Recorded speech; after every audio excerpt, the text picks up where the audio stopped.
The words still echo in my ears even now. You're ungrateful. Get out and never come back. It was a Wednesday night in mid-October, the air in Des Moines already carrying that brittle edge of early frost. The living room was dim, save for the golden glow of the floor lamp beside the couch, where my father sat, arms crossed, jaw clenched tight like he was holding back an explosion. My mother stood beside him, her expression tight with something between exhaustion and disgust. Brandon, my younger brother, lingered by the kitchen, half watching, half pretending this scene had nothing to do with him. I stood there holding a printed invoice in my hand, an overdraft notice from my bank. Not because I had overspent, but because someone had withdrawn nearly $3,000 from the emergency fund I'd been building for years. A fund I'd foolishly left linked to our shared family account for safety. When I asked about it, calmly, rationally, my mother said it was used to help Brandon cover an unexpected tuition gap. You weren't using it, she shrugged, and we didn't want him to take out more loans. No apology, no permission, just expectation. And when I just asked, why I hadn't been informed, my father stood up, his voice rising like a thunderclap. You act like this house is yours because you pay the bills. Because I do, I whispered, my voice trembling. I've paid the mortgage for the last 23 months. I've paid utilities, groceries, Brandon's books, your medications. My mother's voice was icy. And you throw that in our face every chance you get. I've never thrown anything. You're ungrateful, my father snapped. After all we've done for you. Get out and never come back. And just like that, I stopped being their daughter. I became a problem to be removed. I wish I could say I fought back, that I screamed, that I broke something, but the silence was louder than rage. I looked around the room at the people I had worked so hard to protect and realized none of them were going to stop me. So I left. I packed a single duffel bag and drove to Emma's apartment across town. She opened the door and took one look at my face before pulling me into a hug that said everything I hadn't been able to say. I didn't cry, not yet. Not until later, when I sat on her bathroom floor, still wearing the same clothes, realizing for the first time in my adult life that I had nowhere to go and no one who wanted me. For weeks, the silence from my family was absolute. No calls, no texts, no apology. And then, exactly 3 months and 12 days later, my phone buzzed as I stood in the cereal aisle of Hy-Vee, comparing oatmeal prices. A single message from my father. Why haven't you paid the mortgage? No, hello. No, how are you? No, we miss you. Just 6 words. Cold, entitled, calculated. That was the moment I understood everything. They hadn't banished me because they stopped loving me. They had banished me because they thought I would still keep paying. They didn't lose a daughter. They lost an income stream. And this time, I wasn't coming back. I wasn't always someone who counted dollars like they were lifelines. There was a time I thought love looked like giving without limits, and family meant never letting anyone fall, no matter how heavy it got to carry them. I grew up in a 2-bedroom house on the south side of Des Moines, a modest place with peeling window frames and a furnace that wheezed in winter. My father, Douglas Reynolds, worked at an auto repair shop, fingers always stained with grease and pride. My mother, Linda, did part-time bookkeeping for a small clinic until migraines forced her to cut back. And then there was Brandon, 3 years younger, golden boy smile, the kind of charm that made teachers excuse his tardiness and neighbors offer free snacks. I was the opposite, the dependable one, the fixer. When my father lost hours after a slowdown in business during my senior year of high school, I didn't wait for anyone to ask. I applied at the grocery store down the block and started working weekends. When Mom's migraines flared up, I learned how to manage her prescriptions and prepare bland food that wouldn't upset her stomach. When I got accepted to the University of Iowa, full of scholarships and out-of-state dreams, I turned it down quietly. Instead, I enrolled at a local community college and commuted from home to save money. I never told anyone about the scholarship. They needed me. I kept working through school. Day classes, night shifts. I moved into a marketing degree and landed an internship that turned into a job right after graduation. I should have moved out then, but instead I stayed. Just until we get caught up, Mom said. Just a few months, Dad added. That was almost 4 years ago. It started small. Can you help with the water bill this month? Do you mind covering groceries until Dad's next paycheck? Then one night over dinner, my father asked, careful not to meet my eyes, do you think you could take over the mortgage for a little while? It was $1,673 a month. And I said yes without blinking, because that's what good daughters do. From that moment on, everything shifted. I stopped thinking of my paycheck as mine. I picked up a second job on weekends at a retail store, skipped happy hours and office events, and sent every extra cent home. I paid for Brandon's textbooks, hundreds of dollars each semester. When the family car needed repairs, I covered the $900 invoice. I bought new tires when winter hit hard. When the microwave broke, I ordered one online before they even asked. When Mom needed blood work, I handled the copays. They never had to ask twice. Eventually, they stopped asking altogether, because they knew I would say yes. My apartment fund? Gone. My vacation fund? Non-existent. My retirement savings? Laughable. But there was a strange satisfaction in knowing I was holding everything together. Every time someone praised my selflessness, I felt seen. At church, at work, even among extended family. Ava's such a blessing, they'd say. So mature for her age. Even when I started to feel the cracks, missed outings with friends, exhaustion so thick I couldn't remember the last time I read for pleasure, I pushed through, because being needed made me feel valuable. But the praise was conditional, and one day it just stopped. It wasn't gradual. It was like someone flipped a switch, and suddenly I wasn't the hero anymore. I was just the one who stayed. They stopped saying thank you, stopped including me in decisions, even though I paid the bills. And when Brandon needed extra money for a special opportunity at school, they didn't ask. They just took. The savings account I had started quietly for myself was drained without warning.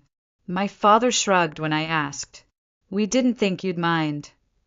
When I asked again, more firmly, my mother's voice turned sharp. You're always so dramatic about money, Ava.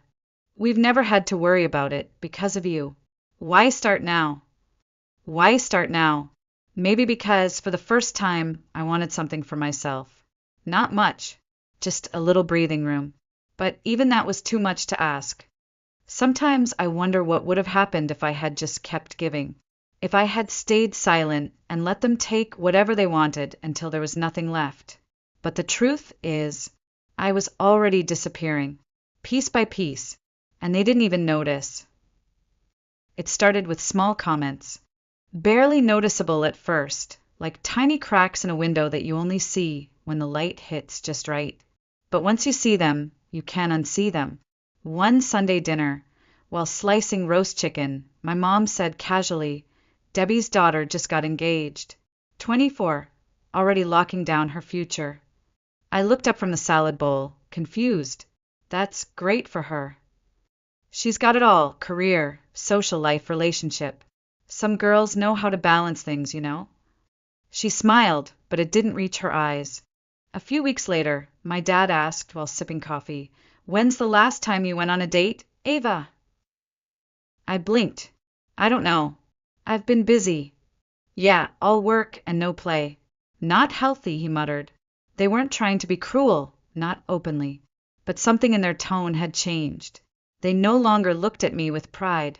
Now it was pity, laced with subtle judgment. I still worked 60 hours a week, still covered every household expense, still drove my mom to appointments, still paid for Brandon's spring semester lab fees. But now, it was like all of that wasn't enough. Or worse, like none of it mattered. My brother came home for spring break and talked for 30 minutes straight about his fraternity's Cancun plans. It's not just fun, he said. It's networking. Gotta make connections early, you know. Our parents beamed. We'll help out with the airfare, Dad said, reaching for his wallet. I had never been on a plane. A week later, I bought a $14 book from a local shop, something about personal growth. My dad glanced at the receipt and muttered, "Must be nice to throw money around." I froze. That was the same week I'd covered a $480 car repair bill and refilled the fridge again. Every time I spent even a cent on myself, it was treated like an extravagance. Brandon could order takeout 3 nights a week and no one batted an eye. I bought a new pair of work shoes and suddenly I was wasting money. Then came the renovations. My parents had always talked about updating the kitchen. One night over dinner, my mom spread out paint samples and magazine pages. "We've finally saved enough," she said brightly. "It's time to make this house feel like home again." "Saved enough?" I asked gently. "Oh, not us," Dad said. "We figured you could cover it. You're the one good with money." My chest tightened. "Do I get any say in the choices?" My mom scoffed. "It's our house, Ava. We've lived here nearly 30 years. I think we know what we like." Our house! Funny how it only became ours when I asked for a say. When it came to paying, suddenly it was all mine. And then came the promotion. My manager offered me a chance to move up, a real leadership role. Better hours, higher pay, a shot at something bigger than survival. But it meant giving up the weekend job, cutting back my income short term. I came home excited. I expected congratulations, maybe even a hug. Instead, "So you're abandoning us for a fancier title?" my dad asked. My mom folded her arms. "We depend on that extra income, Ava. You can't just walk away because you want to feel important." They didn't hear opportunity. They saw risk to their comfort. That was the moment it hit me. I wasn't their daughter anymore. I was their investment, and the return was no longer guaranteed. Even Emma noticed it when she visited. We sat down for dinner, me, my parents, Brandon, and Emma. She watched in stunned silence as they fawned over Brandon's internship, laughed at his stories, asked follow-up questions about his professors. When I brought up a marketing campaign I had successfully pitched at work, my dad nodded vaguely and turned to ask Brandon if his roommates still played poker. Emma tried to redirect. "Ava's been amazing. 2 jobs, managing the house, keeping things together. You're lucky to have her." Silence.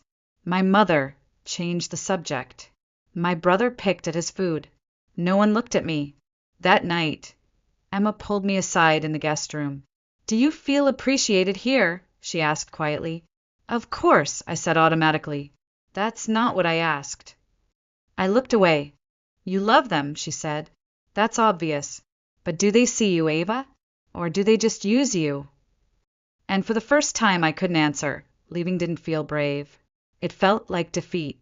I packed my things in silence. 2 suitcases, my laptop, a few keepsakes, and left behind a decade of furniture, family photos, and carefully curated belongings I once thought made this house a home. No one tried to stop me. No one came to the doorway to say goodbye. As I closed the front door behind me, I realized I had just disappeared from their lives. And they let me. Emma didn't ask questions. She opened her apartment door and simply said, "You're safe now." That night, I lay awake on her couch, staring at the ceiling, ears ringing with the echoes of every accusation. Selfish, controlling, manipulative, pathetic. I waited for the phone to ring, for a message, an apology, anything. It never came. The first week was a blur of tears and silence. Grocery aisles made me cry. The smell of Mom's lavender shampoo at the drugstore cracked my composure. I avoided the neighborhood coffee shop, afraid someone might ask about my parents. But then something shifted. I got my first paycheck without deductions for utilities or mortgage or medication refills. For the first time in years, I had money left over after rent and groceries. I bought myself a real dinner, salmon, salad, a small bottle of wine. And I didn't feel guilty. I replaced my worn work shoes, bought a new blazer. I even subscribed to an online course I'd been eyeing for months. It felt strange. like I was breaking some unspoken family rule, but also intoxicating. At work, I began arriving earlier, staying later, volunteering for leadership projects, without the constant anxiety of financial emergencies or doctor appointments. I could finally think, create, lead, thrive. My manager noticed immediately. "You seem lighter," she said during a one-on-one. "Whatever you're doing, keep going." I started therapy at Emma's gentle suggestion. That's where I first heard the word parentification. When a child is forced to take on adult responsibilities emotionally or financially for their family, Dr. Chin explained, it shifts their identity toward service and self-erasure. Everything clicked. Every feeling of obligation, guilt, overextension, wasn't just in my head. It was a pattern, a survival mechanism. And it wasn't love. It was conditioning. We talked about boundaries, about the difference between helping and enabling, about how love shouldn't require you to erase yourself. I began to heal. I joined a book club, took a painting class, went on a few dates, real dates, where I didn't check my bank balance between dinner and dessert. I even began dreaming again. Graduate school, a solo trip abroad, starting my own business one day. I moved into a small studio downtown with exposed brick walls and light that poured through the windows each morning like possibility. I picked out every piece of furniture myself. I painted the walls soft gray and hung up art that made me feel something. I filled the fridge with food I liked, cooked meals that only needed to please me. Every inch of that space was mine, physically, emotionally, spiritually. For the first time in years, I wasn't afraid to breathe. And then one Tuesday evening, exactly 3 months and 12 days since the night I walked out, I stood in the cereal aisle of Hy-Vee, trying to decide between steel-cut oats or instant. My phone buzzed. Douglas Reynolds. I stared at the screen. My heart raced. My fingers trembled. A text. Just 6 words. "Why haven't you paid the mortgage?" Not "Are you okay?" Not "We miss you." Not "Can we talk?" Just a bill. Just a reminder of what they thought I was worth. I stared at that message for a long time. Then I took a screenshot and sent it to Emma with the caption. Apparently I was never unwelcome. Just temporarily inconvenient. That's when I knew. They hadn't lost a daughter. They had lost control. And for the first time, I wasn't the one who needed to explain anything. I didn't reply right away. I stood in the cereal aisle for a full 5 minutes, watching people pass with their carts. Families laughing, couples debating which almond milk to buy, teenagers with earbuds tucked under hoodies. Normalcy moving around me while I stood frozen, phone still glowing in my palm. "Why haven't you paid the mortgage?" No question mark, no greeting, just expectation. I stared at the message, my stomach sinking, not with sadness but with recognition. This wasn't an olive branch. It wasn't even a manipulation wrapped in sentiment. It was a bill. I took a deep breath and called them. The phone rang once, twice. Then, "Ava," my father answered. His voice was tight, urgent. "Thank God. We've been waiting to hear from you." I didn't say anything right away. "We need to talk," he said. "There's been a misunderstanding about what happened that night." "What kind of misunderstanding?" I asked quietly. There was a pause, then a rush of words. "We were all upset," he said. "Things were said that we didn't mean. You know how family fights are. You can't take everything so literally." "Actually," I said, leaning against my cart, "in healthy families, people don't say get out and never come back unless they mean it." Another pause. "Ava, please. We love you. We miss you. This whole thing, it's gotten out of hand." "Before we talk about love," I said calmly, "can I ask you something?" "What?" "How are things financially?" He hesitated. "It's been difficult. We've fallen behind. The banks started foreclosure proceedings. What happened to the money you saved by not having me around?" I asked. "All the groceries I didn't eat. The electricity I didn't use. The room I vacated. It's not that simple, he said. No, I agreed. It never is when I'm not paying. Then I heard it, her voice faint in the background. Is that her? Let me talk to her. A second later, my mother came on the line. Honey, she said, her voice coated in that practiced sweetness. We've been so worried. You left so suddenly. We didn't know how to reach you. You have my number, I replied. You had Emma's too. We didn't want to intrude, she said. We thought you needed space. And yet now you're texting me about the mortgage. Well, we're 3 months behind, she admitted. With penalties, it's about $6,000. We could lose the house, Ava. Is that what you want? To see your family lose everything? There it was. Not concern, not regret, just leverage. How much did Brandon's spring trip cost again? I asked. How much of the mortgage did that pay for? Silence. Then he's in school. He needs support. So did I said. Honey, you're punishing all of us over one fight. I'm respecting the boundary you set, I said.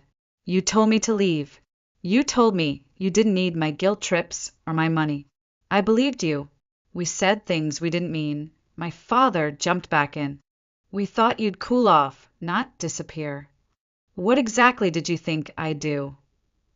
I asked. Come crawling back? Keep paying while pretending everything was fine? No, my mother said quickly.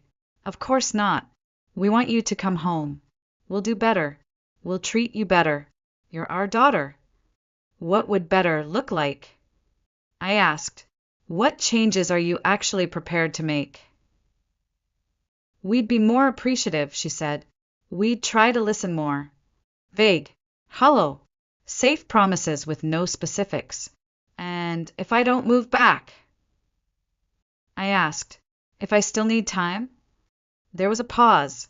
Well, we'd still need help with the mortgage, she said. So there it was. The truth. It wasn't about reconciliation.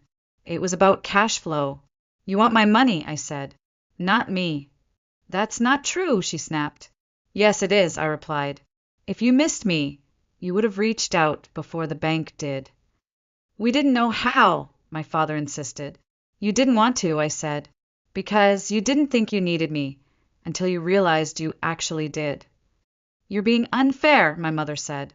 No, I said softly. I'm being clear. For once. They both went quiet. Then Dad spoke again. Brandon's going to have to drop out of school if we lose the house. There it was. The guilt. The final card. He's 23, I said. He can get a part-time job. He can take out loans. Like I did. Like millions of other students do every day. He'll struggle, Mom said. He's not like you. I know, I said. That's the problem.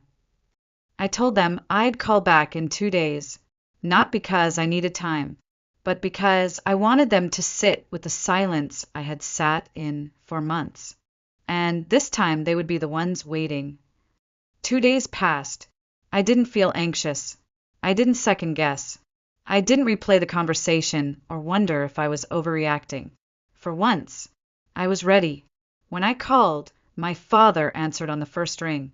Ava, he said, relief flooding his voice. We're so glad you called. I've made my decision, I said calmly. Silence. I won't be moving back, I continued, and I won't be helping with the mortgage or anything else. The line went quiet. For a second, I thought the call had dropped. Then came my mother's voice, sharp, indignant. What do you mean? After everything we talked about, I mean what I said. I interrupted. I'm not coming back, and I'm not sending money. But we explained, my dad said quickly. That night we were upset. We didn't mean what we said. You did, I replied. You just didn't expect me to believe you. That's not fair, my mom snapped. We gave you space. No, I said, my voice steady. You gave me silence, and now that you need something, you're breaking it. They didn't respond, so I kept going. You told me I was manipulative for being involved in your finances. You said I was controlling, so I removed myself. You're being vindictive, my mother said. You're punishing us. No, I said. I'm protecting myself. The calm in my voice surprised even me. You spent 3 years accepting my money while criticizing me. You made me feel guilty for every personal purchase. You built a life around my labor, then told me I was a burden. My father tried again. You're still our daughter. Then treat me like one, I replied. Not a bank. We're losing the house, he said, voice breaking for the first time. I'm sorry, I said, but that's not my responsibility. My mother's voice returned, this time pleading. What about Brandon? He'll have to drop out. Do you want that on your conscience? I almost laughed. I wanted a degree too, I said, but I stayed home, worked 2 jobs, gave up scholarships, so Brandon could have what I never did. You don't mean that, she said. I mean every word. The next 30 minutes were a mix of bargaining, emotional manipulation, and empty promises. We'll change. We didn't realize how much you were hurting. We just want our family back. But it was too late. I spent 3 years being your safety net, I said. You spent 3 years making sure I never felt safe. Then I said the words I had been holding in since that night in the living room. Don't contact me again, unless it's not about money. And then I hung up. I blocked their numbers. And for the first time in my adult life, I exhaled without guilt. 6 months later, I got promoted to senior marketing manager. My salary jumped. My title changed. But the most valuable thing I gained was not the paycheck, it was the peace. I moved into a 1-bedroom apartment with floor-to-ceiling windows and hardwood floors that gleamed like morning light. I bought a balcony garden. I traveled to Italy with Emma. I started dating someone who looked at me like I was a person, not a provider. I still think of them sometimes, not with bitterness, but with distance. Through social media, I learned they lost the house. They moved into a smaller rental. Brandon transferred to a community college. They cut back on expenses, started living like adults. And I didn't feel guilty. I felt free, because love isn't control, family isn't ownership, and sacrifice should never be the only way you earn your place. I used to believe being a good daughter meant giving up everything to keep others comfortable. But now I know being a good daughter means loving yourself enough to leave when love becomes a leash. They shouted, "You're ungrateful. Get out and never come back." I did, and it was the best decision I ever made.